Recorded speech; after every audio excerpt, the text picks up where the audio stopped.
완벽했던 하루였습니다. 햇살이 따뜻하게 내리쬐고 중요한 미팅이나 소개팅을 위해 새로 사모은 코트를 입고 거리를 걸어가고 계셨겠죠. 머리카락도 완벽하게 세팅했고 신발도 반짝반짝하게 닦아놨습니다. 그런데 순간 하늘이 어두워지더니 빗방울이 뚝뚝 떨어지기 시작합니다. 처음에는 한두 방울 정도였는데 점점 강해지면서 본격적인 소나기의 전조 증상을 보이기 시작하는 거예요. 이런 상황에서 과연 어떤 선택이 옳을까요? 천천히 걸어서 비에 젖을 시간을 늘릴 것인가? 아니면 뛰어서 빨리 목적지에 도착할 것인가? 지금부터 과학이 밝혀낸 놀라운 진실을 함께 탐구해 보겠습니다.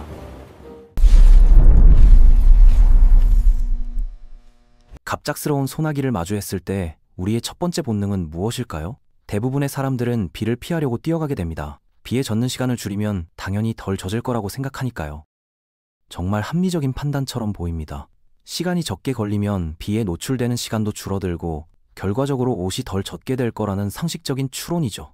하지만 세상에는 상식을 뒤엎는 과학적 사실들이 많아요. 그런데 수십 년간 과학자들이 연구한 결과 이 당연해 보이는 상식이 실제로는 완전히 틀렸을 수도 있다는 충격적인 사실이 밝혀졌습니다. 오히려 뛰어가면 더 많이 젖을 수도 있다는 거죠.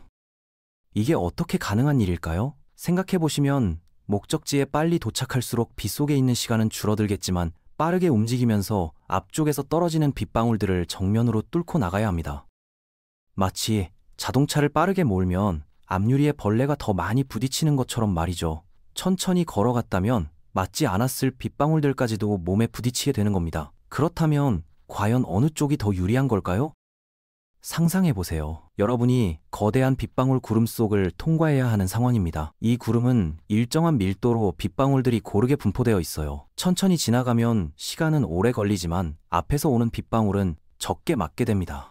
반대로 빨리 지나가면 시간은 단축되지만 앞쪽에서 마주치는 빗방울의 개수가 급격히 늘어나게 되죠. 이런 상황에서 과연 어떤 전략이 더 유리할까요? 이것이 바로 과학자들이 수십 년간 고민해온 문제입니다. 우선 이론적으로 접근해 보겠습니다. 비가 완전히 수직으로 내린다고 가정해 봅시다. 실제로는 바람 때문에 비스듬히 내리는 경우가 많지만 일단 간단하게 생각해 보는 거죠. 같은 시간 동안 한 자리에 서 있다면 움직이는 속도와 관계없이 머리 위로 떨어지는 빗방울의 양은 동일합니다. 한 방울을 피한다고 해서 다른 빗방울이 사라지는 건 아니거든요. 결국 다른 빗방울이 그 자리를 대신 차지하게 됩니다. 마치 샤워를 할 때 샤워기 아래에서 몸을 비틀어봤자 물을 피할 수 없는 것과 같은 원리라고 볼 수 있어요. 그런데 문제는 가만히 서 있을 수만은 없다는 점입니다. 어딘가로 이동해야 하죠. 이동하는 순간부터 상황이 복잡해집니다. 위에서 떨어지는 빗방울 외에도 앞쪽에서 다가오는 빗방울들까지 마주치게 되거든요. 마치 눈보라 속을 걸어갈 때 앞에서 날아오는 눈송이들이 얼굴에 부딪히는 것과 같은 원리입니다. 추가로 맞게 되는 빗방울의 양도 이동 속도와는 무관하게 일정합니다. 빠르게 움직여도 천천히 움직여도 같은 거리를 가는 동안 앞쪽에서 만나는 빗방울의 총량은 변하지 않아요. 다만 시간당 만나는 빗방울의 개수가 달라질 뿐이죠. 이런 이론을 바탕으로 1976년 하버드 대학교의 수학자 데이비드 벨이 흥미로운 연구를 발표했습니다. 그는 복잡한 수학 공식을 통해 계산한 결과 전문 단거리 선수만큼 빠르게 달려도 젖는 양이 고작 10% 정도밖에 줄어들지 않는다는 결론을 내렸습니다. 솔직히 일반인이 그 정도로 빠르게 달릴 수 있을지도 의문이고 설령 가능하다고 해도 그 엄청난 노력에 비해 얻는 이익이 너무 미미하다는 거죠. 마치 연비를 조금 높이려고 에어컨을 끄고 무더위를 참는 것만큼 비효율적일 수 있어요. 11년 후인 1987년 물리학자 알레산드로 데 안젤리스가 같은 주제로 연구를 진행했습니다. 그의 결론도 비슷했어요. 달리면 분명히 덜 젖긴 하지만 빠른 걸음 정도로는 충분하고 그보다 더 빨리 뛰어봤자 추가로 드는 에너지가 아깝다는 거였죠. 마치 기름값을 아끼려고 시속 60km로 달리다가 시속 80km로 올렸는데 연비가 고작 3% 개선되는 것과 비슷한 상황인 셈입니다. 노력 대비 효과가 너무 미미하다는 뜻이죠. 그런데 이런 이론적 연구들이 과연 현실을 제대로 반영하고 있을까요? 1996년 두 명의 기상학자가 의문을 제기했습니다. 기존 연구들이 사람들의 평균 걷기 속도를 과대평가했을 수도 있다는 거예요. 또한 바람의 영향이나 달릴 때 몸을 앞으로 기울이는 자세 같은 실제 상황들이 제대로 고려되지 않았다는 지적도 있었습니다. 그래서 직접 실험해보기로 결심했어요.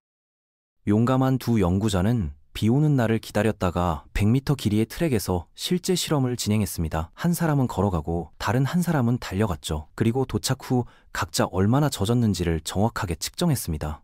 결과는 충격적이었어요. 달린 사람이 걸은 사람보다 무려 40%나 덜 젖었던 겁니다. 이 정도 차이라면 분명히 뛸 만한 가치가 있다고 볼 수 있겠죠. 이론과 실제 사이에는 상당한 차이가 있었던 셈입니다. 하지만 과학자들의 호기심은 여기서 끝나지 않았습니다. 바람의 방향과 강도도 중요한 변수란 걸 깨달았거든요. 예를 들어서 바람이 뒤에서 불어와서 비를 앞으로 밀어준다면 어떨까요? 이런 경우엔 바람과 같은 속도로 움직이는 게 가장 유리할 수 있습니다. 바람보다 느리게 가면 뒤에서 비를 맞게 되고 바람보다 빠르게 가면 앞에서 더 많은 비를 맞게 되거든요. 2012년 유럽 물리학 저널에 실린 이탈리아 과학자 프랑코 보치의 연구는 더욱 흥미로운 발견을 했습니다. 사람의 체형이 비를 맞는 정도의 영향을 준다는 거였어요. 마른 사람의 경우에는 특정한 최적 속도가 있을 수 있지만 일반적인 체형의 사람들에게는 가능한 한 빨리 움직이는 게 최선의 전략이라고 결론지었습니다. 생각해보면 당연한 이야기일 수도 있어요. 체형이 다르면 빗방울에 노출되는 표면적도 달라지고 공기 저항도 다르게 받으니까요. 키가 크고 덩치가 큰 사람은 작고 마른 사람보다 더 많은 빗방울을 맞을 수밖에 없는 구조적 한계가 있는 거죠. 그런데 이런 복잡한 과학적 분석들이 과연 실생활에 얼마나 도움이 될까요? 비가 갑자기 내리기 시작했을 때 바람의 방향과 속도를 재고 자신의 체질량 지수를 계산하고 최적의 이동 속도를 산출해서 움직일 사람이 있을까요? 아무리 과학적으로 정확한 답이라고 해도 현실적으로는 전혀 실용성이 없는 셈이죠. 마치 엘리베이터를 기다릴 때 층간 이동 시간과 대기 시간을 계산해서 계단을 이용할지 결정하는 것과 비슷합니다. 결국 원래 질문으로 돌아가서 정리해보면 과학적으로는 달리는 게 걷는 것보다 덜 젖게 만듭니다. 연구 결과에 따르면 최대 40%까지 덜 젖을 수 있다고 하니까 상당한 차이라고 볼 수 있겠죠. 그런데 인간적인 관점에서 보면 이야기가 달라집니다. 달리면서 물웅덩이에 발을 빠뜨릴 위험도 있고 미끄러져 넘어질 수도 있어요. 목적지에 도착했을 때 비에 젖은 것보다 땀으로 더 축축해질 수도 있고요. 더 놀라운 것은 일부 사람들에게는 달리는 것 자체가 비에 젖는 것보다 더 큰 고통일 수도 있다는 점입니다. 운동을 극도로 싫어하는 사람이라면 차라리 비에 조금 더 젖는 한이 있어도 편안하게 걸어가는 쪽을 선택할 수 있겠죠. 특히 정장을 입고 있거나 구두를 신고 있다면 달리기가 쉽지 않을 테니까요. 하이힐을 신은 상태에서 비 오는 길을 뛴다는 건 거의 불가능에 가깝습니다. 안전상 위험할 뿐만 아니라 신발이나 옷이 손상될 위험도 크고요. 또 다른 고려사항도 있습니다. 달릴 때는 호흡이 거칠어지면서 입으로 빗물이 들어갈 가능성도 높아지죠. 걸을 때는 입을 다물고 있을 수 있지만 뛸 때는 숨을 헐떡거리게 되니까 자연스럽게 입이 열리게 됩니다. 그럼 빗물의 맛까지 느껴야 하는 상황이 올 수도 있어요. 특히 도시 지역의 빗물이라면 그리 깨끗하지 않을 테니 썩 유쾌한 경험은 아닐 겁니다. 각종 대기 오염 물질들이 섞여 있을 테니까요. 실제 상황에서는 또 다른 변수들도 많이 작용합니다. 예를 들어서 우산을 가지고 있다면 달리면서 우산을 제대로 쓰기가 어려워집니다. 바람 저항 때문에 우산이 뒤집어질 위험도 크고 다른 사람들과 부딪힐 가능성도 높아지죠. 특히 좁은 인도에서 우산을 든 채로 뛰어간다면 다른 보행자들에게 민폐가 될 수도 있습니다. 우산의 끝부분이 다른 사람의 눈을 찌를 뻔한 아찔한 순간들을 경험해본 분들이 많으실 거예요. 그리고 비의 강도도 중요한 요소입니다. 가벼운 이슬비 정도라면 달리든 걷든 큰 차이가 없을 수 있어요. 오히려 강한 폭우가 쏟아지는 상황에서만 달리기의 효과가 명확하게 나타날 겁니다. 하지만 폭우가 쏟아지는 상황에서 달리는 건 안전상 위험할 수도 있죠. 시야가 제한되고 노면이 미끄러워지니까요. 특히 도로에서는 차량들도 평소보다 제동거리가 길어지고 시야가 나빠지기 때문에 보행자가 뛰어다니면 위험할 수 있어요. 계절적인 요소도 고려해야 합니다. 여름철 소나기라면 달려서 땀을 흘린 것보다 비에 좀 젖는 게 시원할 수도 있어요. 특히 무더운 날씨에는 시원한 빗물이 오히려 반갑게 느껴질 수도 있거든요. 반면 겨울철 찬비라면 최대한 빨리 실내로 들어가는 게 감기 예방에 도움이 될 테고요. 특히 겨울에 비에 젖으면 체온이 급격히 떨어질 수 있으니 건강상 위험할 수도 있습니다. 옷의 소재도 영향을 미칩니다. 방수 기능이 있는 재킷이라면 달리든 걷든 크게 문제 없을 수 있지만 면이나 울 소재의 옷이라면 한번 젖으면 쉽게 마르지 않아요. 이런 경우엔 조금이라도 덜 젖는 게 중요하겠죠. 반면 운동복처럼 빠르게 마르는 소재라면 굳이 무리해서 뛸 필요가 없을 수도 있고요. 최근에는 속건성 소재로 만든 옷들이 많이 나와서 비에 젖어도 금세 마르는 경우가 많아졌어요. 목적지의 성격도 중요합니다. 집에 가는 길이라면 조금 젖어도 바로 옷을 갈아입을 수 있으니 크게 문제 없겠지만, 중요한 약속이 있는 곳으로 가는 중이라면 최대한 깔끔한 상태를 유지해야 하겠죠. 특히 면접이나 비즈니스 미팅처럼 첫인상이 중요한 상황이라면 40% 덜 젖는다는 과학적 결과가 실제로 의미가 있을 수 있어요. 상대방에게 전문적이고 깔끔한 이미지를 보여주는 것이 중요하니까요. 이동 거리도 중요한 변수입니다. 과학자들의 실험은 대부분 100m 정도의 짧은 거리에서 이뤄졌어요. 하지만 실제로는 몇 킬로미터씩 걸어야 하는 경우도 있죠. 긴 거리를 계속 뛰어서 가기는 체력적으로 무리일 수 있고, 중간에 지쳐서 걷게 된다면 결과적으로 더 오랫동안 비에 노출될 수도 있습니다. 무리한 운동으로 인해 면역력이 떨어져서 감기에 걸릴 위험도 높아지고요. 또한 주변 환경도 고려해야 해요. 도심 한복판이라면 건물이나 처마 밑에서 잠시 비를 피할 수 있는 곳들이 많을 겁니다. 이런 경우에는 무리해서 뛰어가기보다는 적절한 대피소를 찾아가며 이동하는 게 더 현명할 수 있죠. 반면 탁 트인 공원이나 교외 지역이라면 피할 곳이 없으니 빨리 목적지에 도달하는 게 최선의 방법일 테고요. 특히 번개를 동반한 뇌우가 온다면 높은 나무나 전신주 근처를 피해서 최대한 빨리 안전한 건물 안으로 들어가야 해요.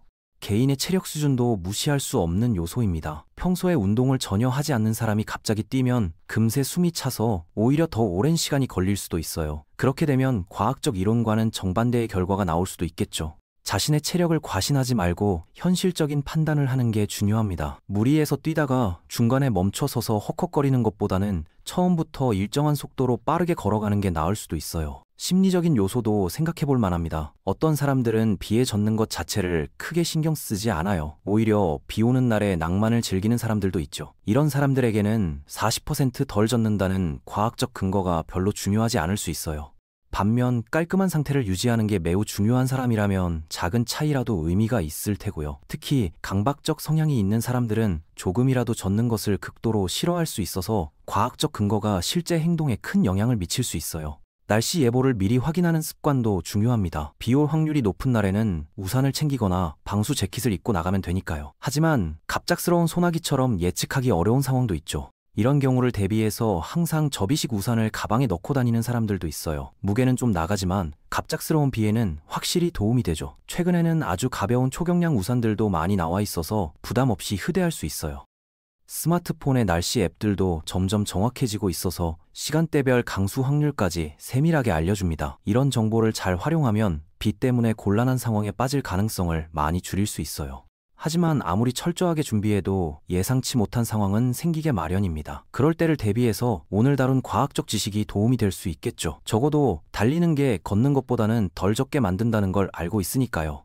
결국 과학이 제시하는 명확한 답이 있음에도 불구하고 실제 상황에서는 수많은 변수들이 복합적으로 작용합니다. 날씨, 옷차림, 체력, 목적지, 주변 환경, 개인적 성향 등등 말이에요. 과학적 연구 결과는 분명히 달리는 게 유리하다고 말하지만 그것이 모든 상황에서 최선의 선택이라는 뜻은 아닙니다. 각자의 상황에 맞는 현명한 판단이 필요한 거죠. 그래도 한 가지 확실한 것은 비를 맞게 될 상황이라면 가능한 한 빨리 안전한 곳으로 이동하는 게 좋다는 점입니다. 걷든 뛰든 상관없이 말이죠. 비에 오래 노출되면 감기에 걸릴 위험도 있고, 특히 번개를 동반한 뇌우라면 안전상 위험할 수도 있거든요.